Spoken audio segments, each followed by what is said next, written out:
में बीजेपी के वरिष्ठ नेता, पूर्व मंत्री रह चुके हैं प्रधानमंत्री नरेंद्र मोदी की कैबिनेट में। रविशंकर प्रसाद जी, आपका बहुत स्वागत है टाइम्स नाउ नवभारत पर, और सवाल पब्लिक का शो है ये।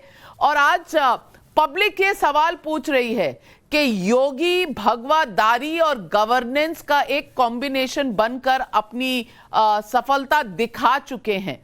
अब क्या 2024 में मामला सेट है बीजेपी का?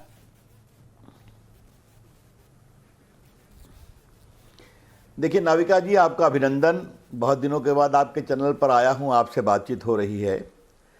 देखिए, उत्तर प्रदेश को अगर आप देखें तो एक बात का ध्यान रखें जिसमें सारे सवालों का जवाब मिलेगा। भाजपा की निर्णायक विजय हुई 14 की लोकसभा में, 17 की विधानसभा में, 19 की लोकसभा में और 22 के विधानसभा में। ये बैक टू बैक 4 विक्ट्री देश के सबसे बड़े प्रदेश में, जहां जातिवाद है, जहां संप्रदायवाद है, जहां क्या नहीं है, वहां पर जीतना तो उत्तर प्रदेश की राजनीति और देश की राजनीति कैसे बदली है, ये उसका संकेत है।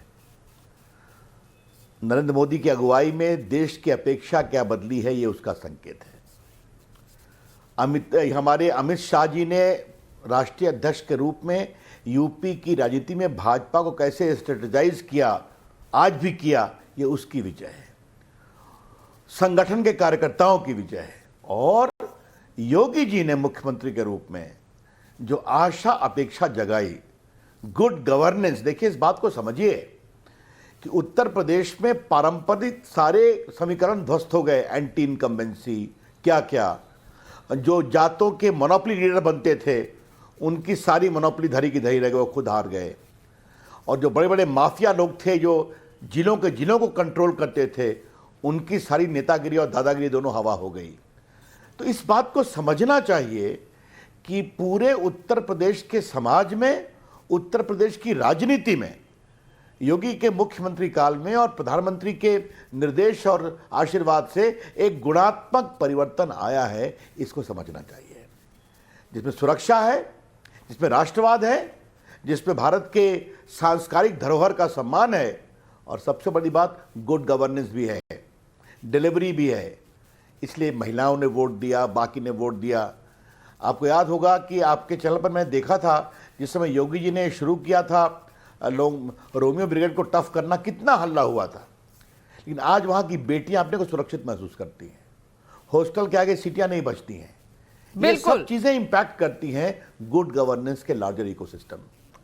रविशंकर प्रसाद जी, इस वक्त हम तस्वीरें देख रहे हैं, योगी आदित्यनाथ की पहली मंत्री परिषद की बैठक चल रही है इस वक्त। लोगों का ये सवाल है कि योगी क्या बाकी मुख्यमंत्रियों से अब 4 कदम आगे हो गए, उनका कद बड़ा हो गया? क्योंकि एक तो बहुत कम उम्र है उनकी, 50 से नीचे की उम्र है उनकी, और इसके अलावा उन्होंने उत्तर प्रदेश, जो देश का सबसे बड़ा प्रदेश है जिससे 80 लोकसभा की सीटें आती हैं, उसमें जो उन्होंने करिश्मा करके दिखाया, ये जो भगवादारी और गवर्नेंस का मॉडल है, क्या इससे योगी, क्या वो कहते हैं ना, नंबर 1 लेवल पर, higher than taller equal amongst equals, क्या ये उनकी पदवी हो गई? देखिए, आज दूसरी जीत के बाद तो उनका कद बढ़ा ही है।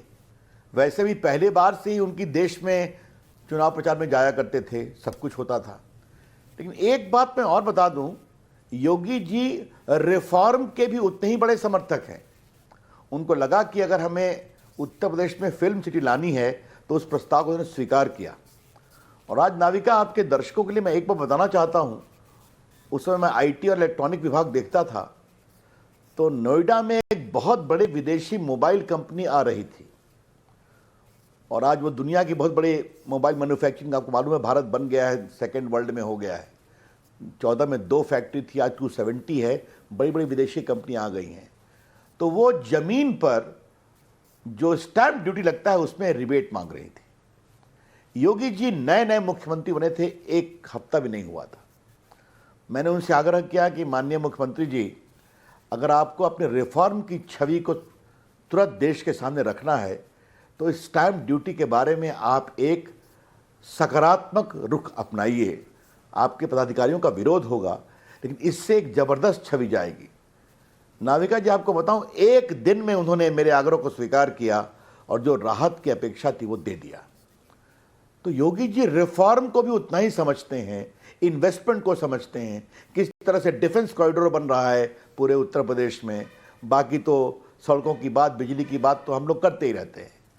तो योगी जी ने गुड गवर्नेंस को पूर्णता में जिया है।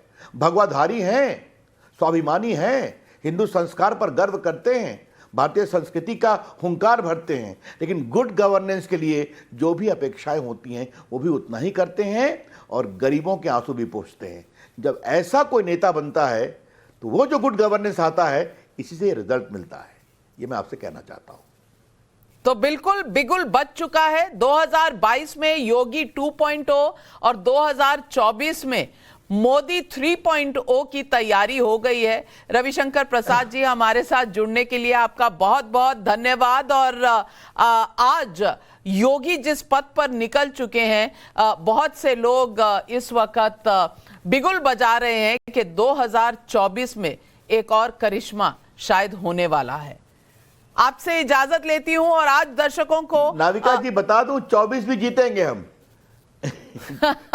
24 भी हम जीतेंगे, बहुत निर्णायक जीतेंगे देश भर में, यह आपको मैं कहना चाहता हूं। शायद इसी बात से विपक्ष बड़ा आजकल घबराहट में रहता है, लेकिन 4 राज्य आपने जीते हैं 5 राज्यों के चुनावों में से, तो कहीं ना कहीं कोई ना कोई आपके पास जादू की छड़ी तो जरूर है, ऐसा विपक्ष का कहना है। बहरहाल 2024 की नाविका जी, मैं एक लाइन मुझे आप अनुमति दीजिए। ये क्या है कि इतनी बड़ी जीत पर भी विपक्ष को शुभकामना देने में हिचक क्यों होती है? ये भारत की राजनीति में कौन सा एक नया संकेत बन रहा है?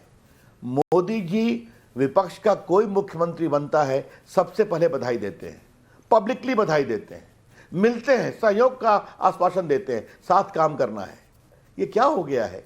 ये भाजपा विरोध किस सीमा तक जाएगा कि राजनीति के शिष्टाचार को भी लोग एक प्रकार से तिलांजी दे रहे हैं। इसे मैं ठीक नहीं मानता हूं। मुझे लगा कि आपके इस प्राइम चैनल पर मुझे ये बात कहनी चाहिए। बहुत सही कहा आपने। सवाल पूछेंगे विपक्ष से जब उनसे बात करेंगे, पर हमारे साथ जुड़ने के लिए रविशंकर प्रसाद जी, आपका बहुत बहुत धन्यवाद और बहुत शुभकामनाएं आपको। आपकी पार्टी इस वक्त भगवा के साथ अपना जो झंडा लहरा रही है वो शायद पब्लिक पसंद कर रही है। आइए आज मैं आप